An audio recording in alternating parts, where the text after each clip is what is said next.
주시는 은혜 말씀은 누가복음 23장 44절에서 56절까지의 말씀입니다.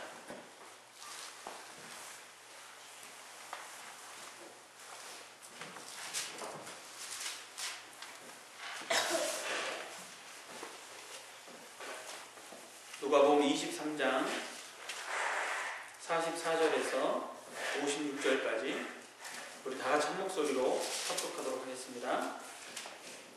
때가 제6시쯤 되어 해가 빛을 잃고 온 땅에 어둠이 임하여 제9시까지 계속하며 성소의 휘장이 한가운데가 찢어지더라.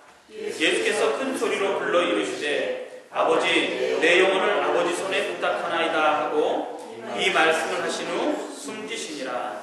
백부장이 그 된 일을 보고 하나님께 영광을 돌려 이르되 이 사람은 정녕 의인이었도다 하고 이를 구경하러 모인 우리도 그 된 일을 보고 다 가슴을 치며 돌아가고 예수를 아는 자들과 갈릴리로부터 따라온 여자들도 다 멀리 서서 이 일을 보니라. 공회 의원으로 선하고 의로운 요셉이라는 사람이 있으니 그들의 결의와 행사에 찬성하지 아니한 자라. 그는 유대인의 동네 아리마대 사람이요 하나님의 나라를 기다리는 자라. 그가 빌라도에게 가서 예수의 시체를 달라 하여 이를 내려 세마포로 싸고 아직 사람을 장사한 일이 없는 바위에 한 무덤에 넣어두니 이날은 준비일이요 안식일이 거의 되었더라. 갈릴리에서 예수와 함께 온 여자들이 뒤를 따라 그 무덤과 그의 시체를 어떻게 두었는지를 보고 돌아가 향품과 향유를 준비하더라. 아멘. 전능하신 하나님을 찬양합니다. 미천한 우리들을 위해서 죄로 말미암아 죽을 수밖에 없는 우리를 살리시기 위해 하나밖에 없는 독생자 예수 그리스도를 이 땅에 보내주시고 십자가에 죽게 하심으로 구원을 이루어 주신 하나님 감사합니다. 길 대신 주님을 따라갈 수 있는 복을 더해 주심을 감사합니다. 고난주간 가운데 함께 모여 예배할 수 있는 믿음의 공동체 허락하여 주신 것도 감사합니다. 오늘도 주의 말씀 가운데 하나님의 음성 듣길 원하오니 우리의 삶 가운데 무엇을 준비하며 살아야 될 것인지 주님 말씀하여 주시고 듣게 하시고 깨닫게 하는 역사가 우리 가운데 일어날 수 있도록 도와주시옵소서. 우리의 영의 눈을 열어서 하늘을 바라보며 주의 보좌를 바라보는 복된 역사가 이 시간 있게 도와주시옵소서. 감사하고 예수님의 이름으로 기도드립니다. 아멘. 우리가 성경의 비유 중에 잘 알고 있는 비유가 하나 있죠. 바로 열처녀의 비유가 있습니다.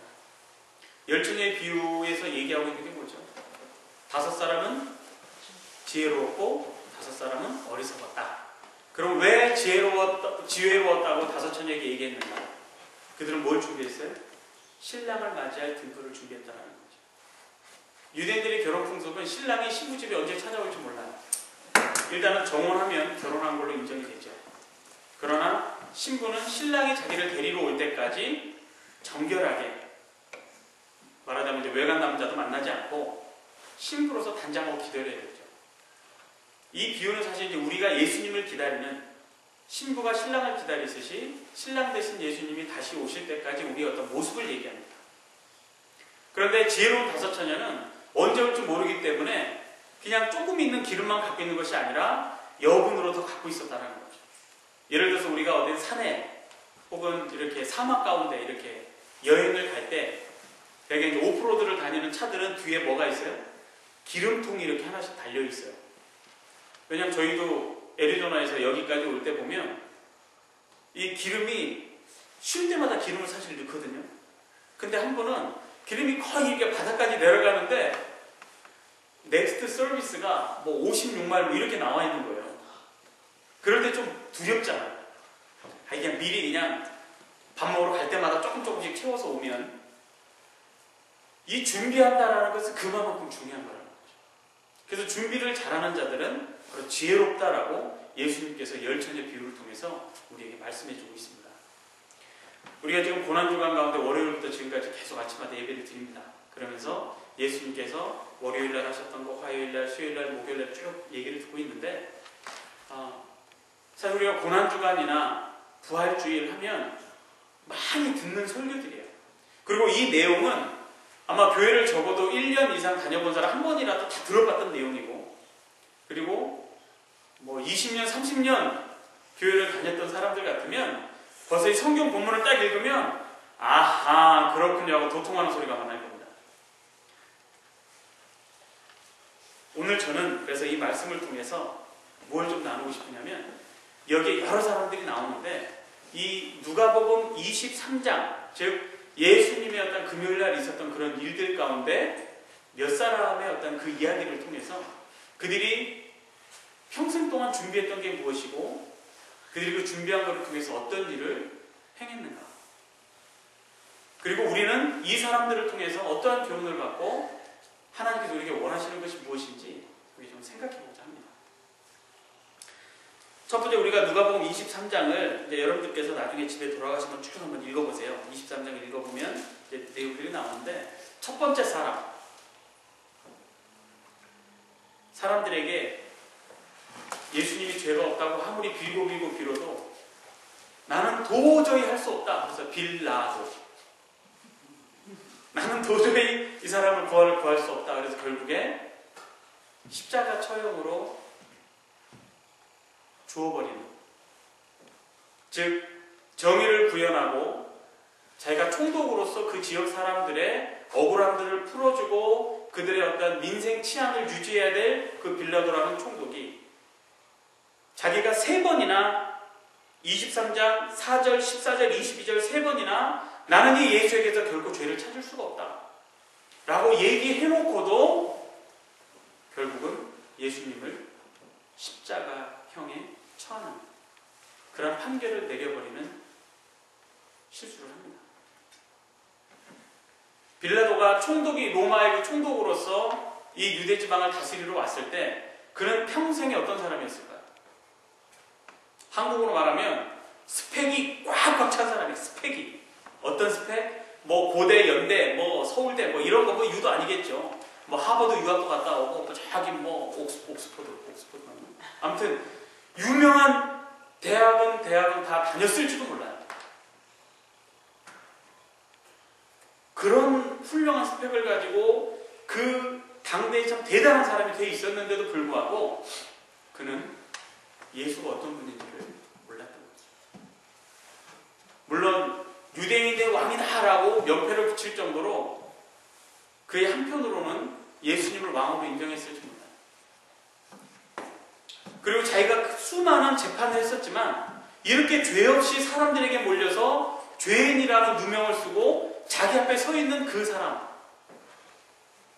그 예수라는 사람에 대해서 아마 풀어주고 싶은 마음이 많았을지도 몰라요. 그러나 결국 빌라도는 예수님을 십자가형에 내어놓는 그런 판결을 하고 맙니다.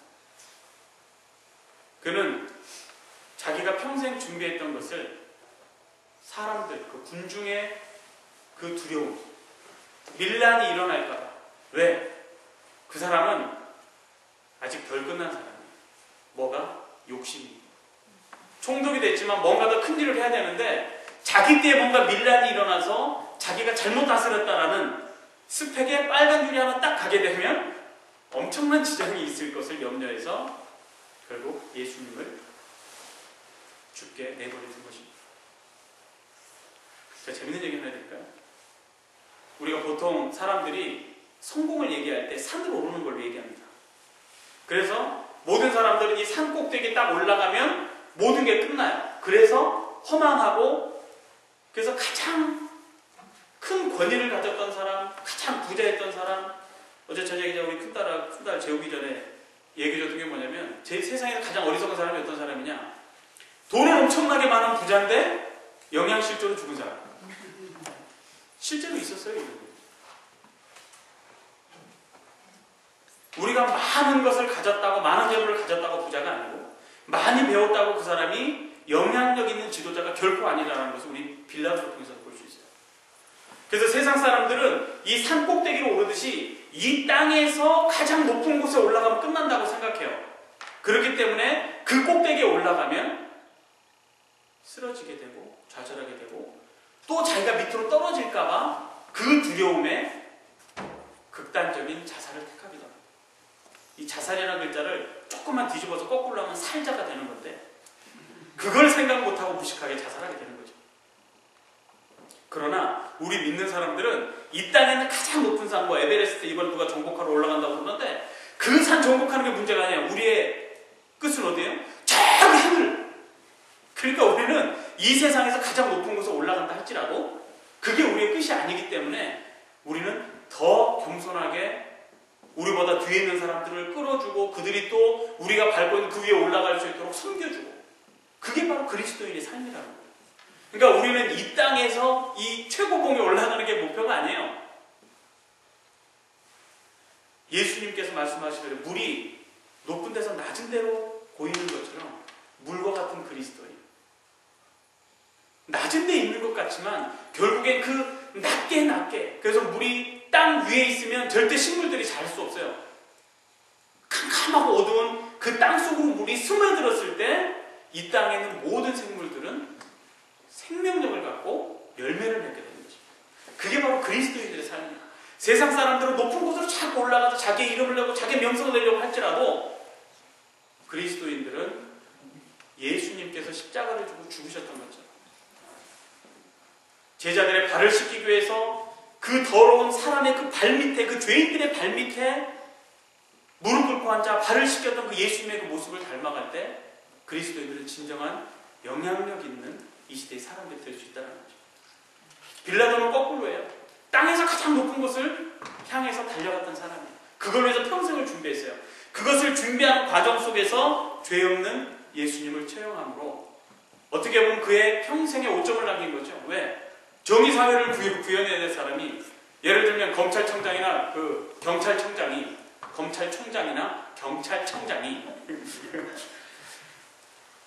해야 될 일을 안 했다라는 거예요.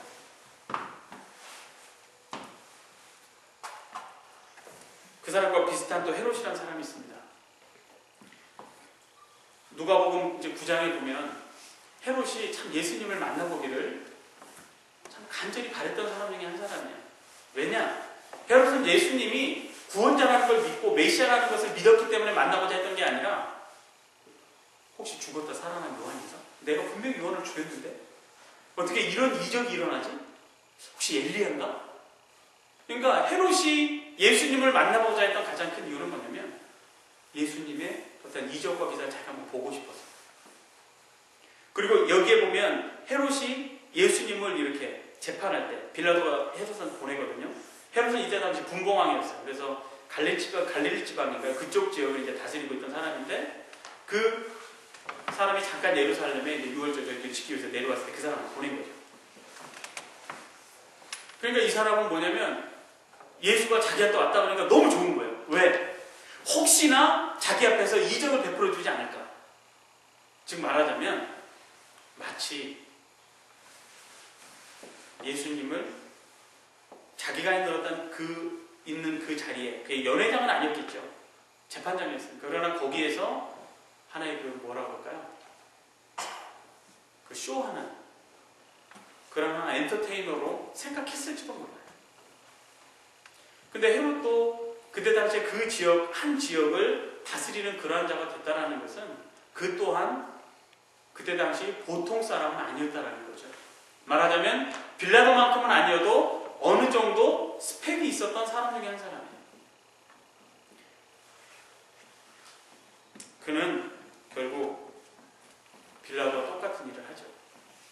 즉 예수님에 대해서 예수님이 어떤 분인지를 제대로 깨닫지 못하고 알지 못하고 알 수 있는 기회는 많이 있었을지 모르죠. 그러나 그 또한 그때 당시 분봉왕으로서의 일단 높은 지위가 있으면서도 불구하고 오히려 예수님을 따라다녔던 가늠했던 여인들이나 아니면 그 세리나 이러한 사람들보다도 훨씬 불행한 삶을 살았던 사람 중에 한 사람이었던 거죠. 그리고 바라바라는 사람이 나오죠. 사실 이 바라바는 왜 바라바인가 생각해보니까 이 사람 늘 예수님을 바라봤어야 되는 사람이에요. 예수님 때문에 자기가 살았잖아요. 그러니까 예수님을 바라봐야 될 사람이 예수님을 바라보고 살았는지 어쨌는지 그건 잘 몰라요. 그러나 성경에 보면 이 사람이 어떻게 보면 평생을 못된 짓만 했잖아요. 민생을 어지럽히고, 그죠? 그리고 군중 심리를 이용해서 저항했던 사람이에요. 아주 극악무도한 사람이라고 우리는 알고 있죠. 그러니까 바라바는 엄청나게 죄만 바라보고 살았던 사람이에요. 나쁜 점만 바라보고 살았던 사람인데 이 사람은 살아나고 죄 있는 자들로 이 땅에 오신 예수님, 죄가 없는 예수님은 죽게 된 거죠. 근데 여기 놀라운 진리가 있어요. 저희도 바라바와 같이 죽었다 살아난 거잖아요. 저는요, 바라바가 바로 예수님께서 부활하시기 전에 부활하시길 가장 근접한 때에 부활한 사람이라고 저는 생각해요. 이삭도 아브라함은 마음속에서 이미 죽었던 이삭이 사울의 모리아산에서 다시 살아나죠. 사울의 어떤 마음속에서 죽었던 사울이 이미 죽였잖아요. 마음속에서 죽이기로 작정했잖아요. 그러나 요나단의 도움을 통해서 사울의 그는 살아서 평안히 그 사울의 손을 피해서 도망가죠. 그리고 성경에 보면 죽었다 살아난 사람들이 여러 사람이 있어요. 어떤 사람까지 있느냐? 바울의 설교를 듣다가 난간에서 떨어져가지고 죽었던 유두보라는 사람 있잖아요. 주일날 이제 설교에 조금 이제 서두른데 주일날 기대해 보시고, 이 바라바라는 사람은 예수로 인해 죽었다 살아난 사람이에요. 그런데 중요한 것은 뭐냐? 무엇이 진리인가? 우리가 예수를 믿고 다시 살아나는 것만큼 중요한 게 뭐냐면, 살아난 사람처럼 다시금 죽음 앞에 가지 않도록, 즉 사망의 권세 앞에 가지 않도록 주님을 바라보고 살아야 된다는 겁니다. 바라바는 죄의 사슬, 즉 깜빵에 갇혀서 그 쇠사슬에서는 자유를 얻었을지 모르지만 그의 영혼은 더 억압된 가운데 살았을지 모르죠. 어떻게 보면 가장 어리석은 그런 삶을 살았던 사람일 수도 있어요. 나중에 바라바가 또 예수를 믿었는지 그건 우리가 모르죠. 성경에 기록이 없으니까. 우리가 바라기는 이 바라바가 나중에 예수님의 그 죽음과 부활을 경험하고 내가 예수를 믿겠다. 혹시 성경에 나오나요? 제가 성경 지식이 좀 짧아서. 근데 제 기억에는 본 적이 없어요. 한번 다시 찾아봐야 되겠는데. 근데 어쨌든 이 바라바를 통해서 우리가 배울 수 있는 교훈은 뭐냐면, 우리는 이미 예수님으로 말미암아 예수를 믿으니까 죄의 쇠사슬에서 우리 풀렸죠. 그렇다면 그 자유함을 주님과 함께 누려야 된다.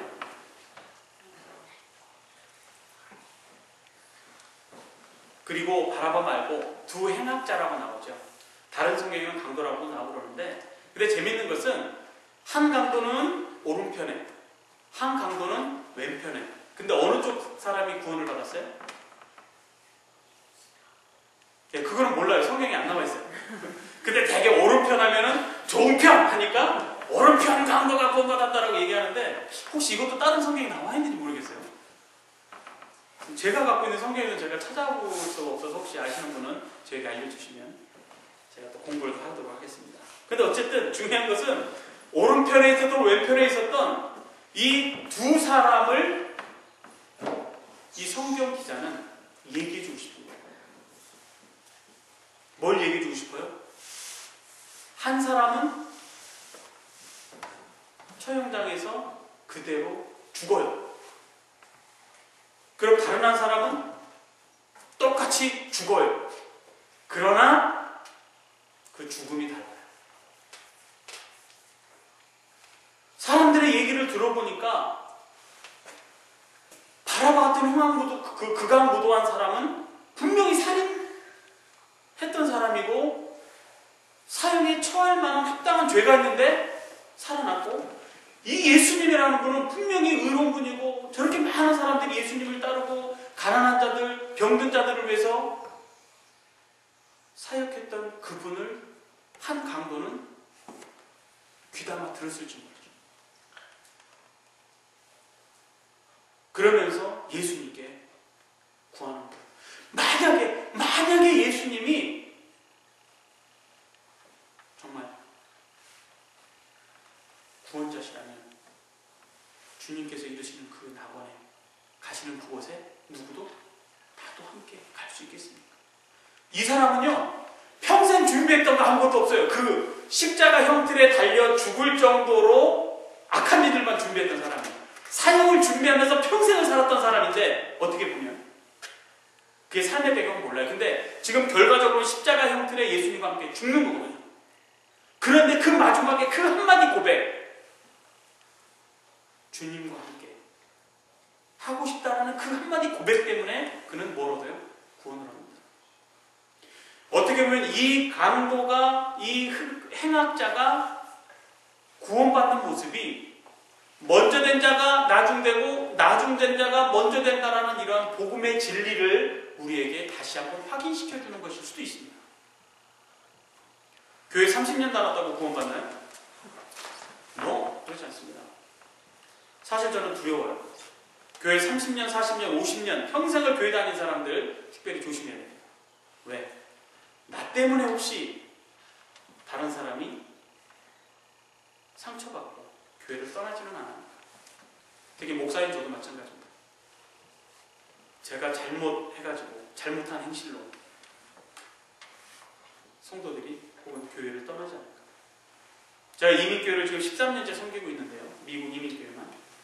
이민교회에서 흔하게 들리는 얘기들이 참 많아요. 근데 보니까 이민교회 성도님들 중에 목회자들 때문에 상처받은 사람이 제 손가락하고 발가락하고 다 보탠 것만큼 더 많아요. 아마 손가락 곱하기 발가락 곱하기 해가지고도 더 많을 거예요. 그거보다 더 많을 거예요. 왜 제가 실제적으로 사역했던 교회에서 들은 얘기만 해도 그분들만 해도 우리 가족들 손가락 발가락 다 더할 정도니까. 참고로 저희 가족은 5입니다. 왜 그렇게 되겠는가?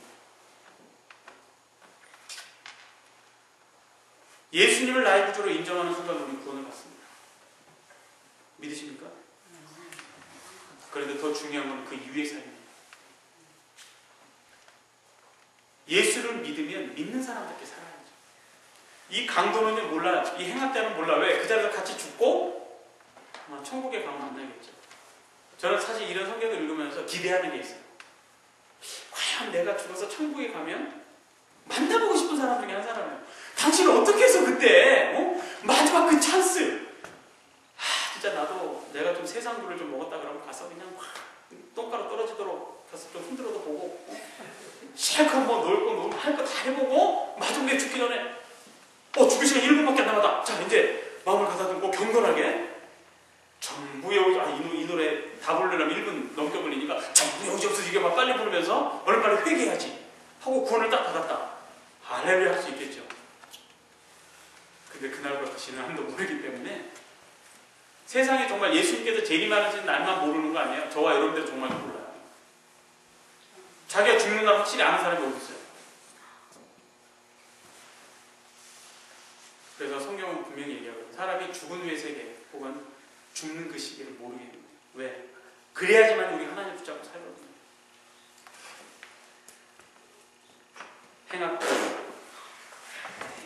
진정한 믿음은 우리의 눈으로 보는 것과 다릅니다.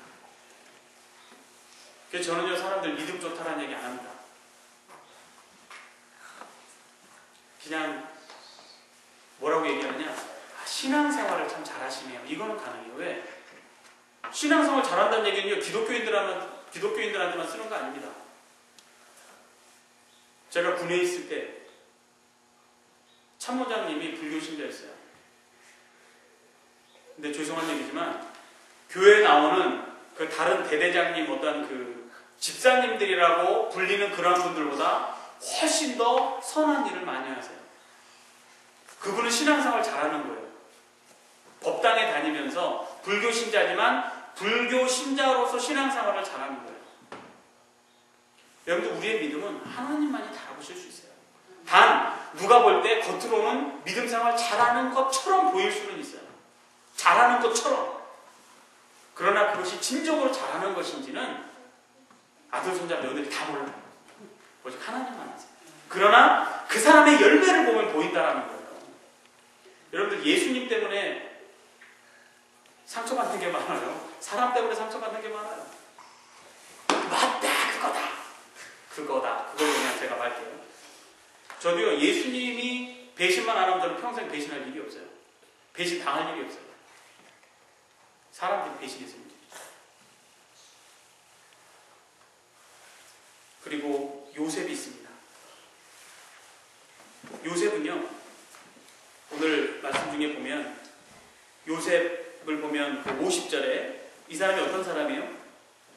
공회원입니다. 그리고 선하고 의로운 사람이라고 얘기하고 있습니다. 그래서 요셉은 그들의 결의, 즉 예수님을 십자가에 못 박아라라고 했던 그 사람들, 그들과 같이 찬성하지 않았던 사람이라고 성경은 얘기해요. 그리고 뭘 기다려요? 하나님의 나라를 기다리는 자라는 거예요. 여러분, 이때 당시에 이 공회의원이면 오늘날로 말하면 상원의원 이 정도 되는 거거든요. 그러면 요셉도 스펙이 꽉 찬 사람이라고 할 수 있죠. 근데 요셉이 빌라도와 헤롯 같은 사람과 달랐던 것은 하나님의 나라를 기다리던 자랍니다.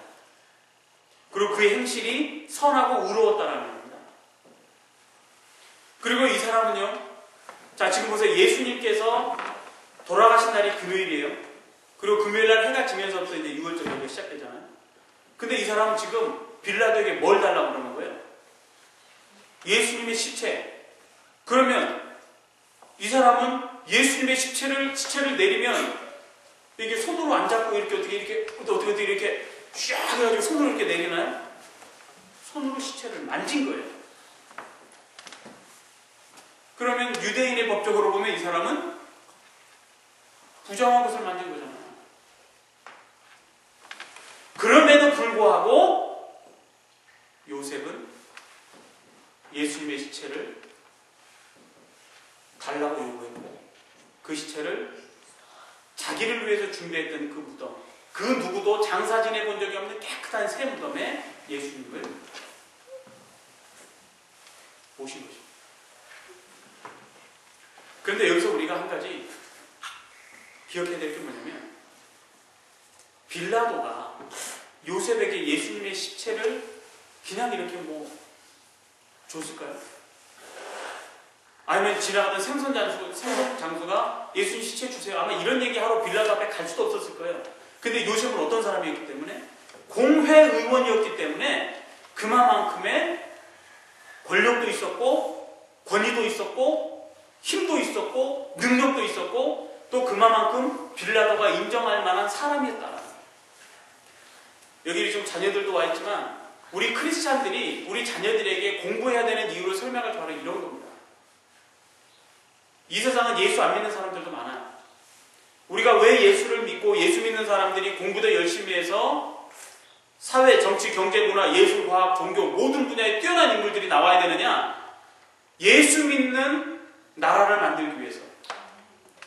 그리고 예수 믿는 사람과 예수 믿지 않은 사람이 정치를 했을 때 어떻게 이거 확연히 드러나는가? 이런 것들을 보여주기 위해서.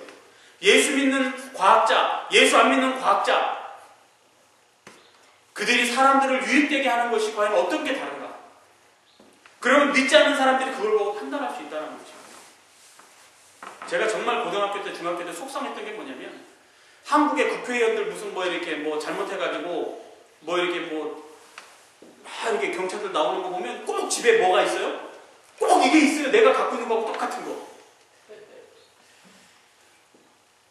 저는 그게 너무 속상했었어요. 여러분 속상하지 않으세요?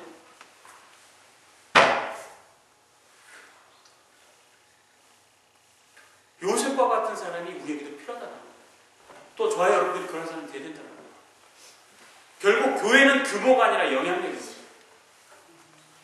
교회 사람이 1000명, 10,000명, 10명, 5명, 명수가 중요한 게 아니에요. 단 한 명만 있었어도 그 한 명으로 인해서 이 지역은 변화될 수 있습니다. 그걸 믿으십니까? 교회는 영향력이라니까요. 그래서 요셉이 바로 그런 일을 했죠. 그리고 여자들이 있습니다.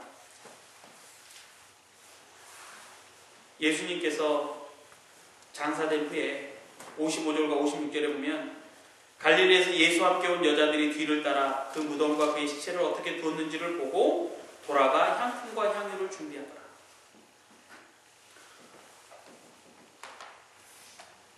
이 여인들은 사람 명수를 셀 때 사람으로 인정 못 받은 사람들이에요. 장정들만 개술했으니까. 그래서 어디 앞에 이렇게 막 나설 수 없는 사람이었죠.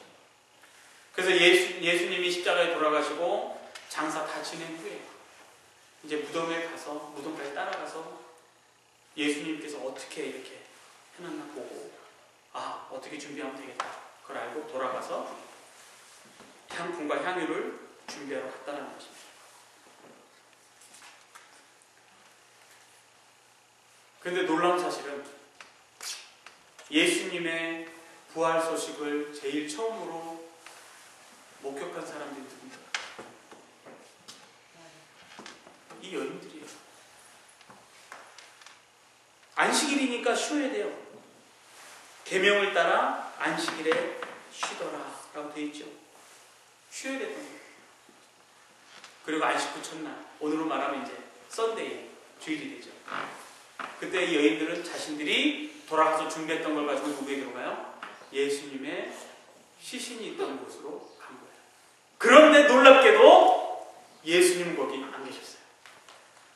이 여인들은 예수님을 위해서 향유와 향품을 준비하러 돌아갔다가 그거를 준비해서 예수님께로 돌아왔는데 시체로 눕혀졌던 예수님을 만난 게 아니라 부활하신 주님을 만난 거예요. 우리는 지금까지 무엇을 준비하고 살았습니까? 우리는 지금 무엇을 준비하며 살고 있습니까? 우리는 교회에서 집사되고 권사되고 장로되고 목사되기 위해서 교회 다니는 거 아니에요? 저 목사? 잘 먹고 잘 살려고 목사하는 거 아니에요? 많은 사람들 착각합니다. 목사니까 편하겠다. 왜요? 교인들이 다 해주잖아요. 다 해주죠. 같이 찬양하고 예배하고 다 나를 따라서 같이 해주죠. 저는 그런 의미로 봤습니다. 먹고 사는 거 하나님 손에 있는 거죠. 우리 정신 차려야 됩니다. 내가 한평생 무엇을 위해서 준비했는가? 어떤 분이 60세가 다 돼가지고 집사가 됐어요. 교회에서. 근데 자녀분들이 교회에 화환을 보내더라고요. 그러면서 한 분이 물어보는 게 뭐냐면 우리 아버지 그럼 언제 이제 장로 되는 거예요? 장로로 진급해요. 여러분들 우스갯소리가 아니라 실제 있었던 일입니다. 제가 캘리포니아에서 사역합니다. 직분은 하나님의 일을 하라고 주는 것입니다. 우리는 돌아가서 준비해야 될 사람들이에요. 교회는 다시 흩어지기 위해서 모이는 곳이지 같이 모여가지고 그냥 모인 사람들끼리 끈덕져가지고 다른 사람들과 달라붙지 못하도록 하는 데가 교회가 아니에요. 교회는 이 여인들처럼 주를 위해서 준비하고 주를 위해서 헌신하면서 함께 모여서 떡을 떼고 그 구원의 기쁨을 나누고, 그렇다면 우리 주변에 이 구원의 기쁨을 모르는 자들에게 우리가 이 구원의 소식을 전하러 가자 하면서 우리의 가정으로, 직장으로, 우리가 살아있는 그 커뮤니티 안에 가서 그 증인된 사람이 사는 것입니다. 이 여인들이 했던 게 뭐예요? 분명히 주를 위해서 준비해갖고 왔는데 안 계셔. 근데 부활하셨다는 거예요. 그러니까 이들은 준비된 사람들이죠. 뭘 준비한 거예요? 부활의 메시지를 세상에 제일 먼저 전한 여인들이 되는 거예요. 할렐루야. 저와 여러분들이 주를 위해서 준비하면 주님께서 저와 여러분들 사용하신다는 거예요. 그래서 호산나교회 비전 삼각도가 있습니다. DC, Discipleship Training. DT죠. Discipleship Training. 우리가 제자훈련은요, 어떤 프로그램으로도 하지만 우리 함께 와서 예배하고 주일날 함께 친교하고 교제하고, 이게 바로 제자훈련이에요. 제자훈련은 우리 삶을 통해서 되는 것이지 어떤 커리큘럼 따라서 1단계부터 6단계가 다 되면 제자훈련 끝났다. NO! 물론 그거 끝나면 다시 그때부터 진짜 제자의 삶이다라고 가르치긴 하지만 그 과정이 제자훈련 과정이 아닙니다. 우리의 평생의 삶이 제자훈련 과정이에요. 그러면서 이렇게 훈련받으면서 두 번째 단계가 그 FM, Father, Mother 이게 아니고 FM, Field Ministry. 네. 우리가 있는 필드, 삶의 현장 속에서 사역하는 삶이에요. 그래서 이 두 가지는 항상 같이 가는 거죠. 이렇게 말씀 듣고 삶의 현장에 가서 사역하고 때로 어떤지 못 어떤지 복음 전하고 복음을 가진 사람처럼 생활하는 것을 많은 사람들이 보게 하고 너의 착한 행실을 보고 하늘에서 너의 영광을 돌게 하고 마태복음 5장 16절에 예수님께서 말씀하시잖아요.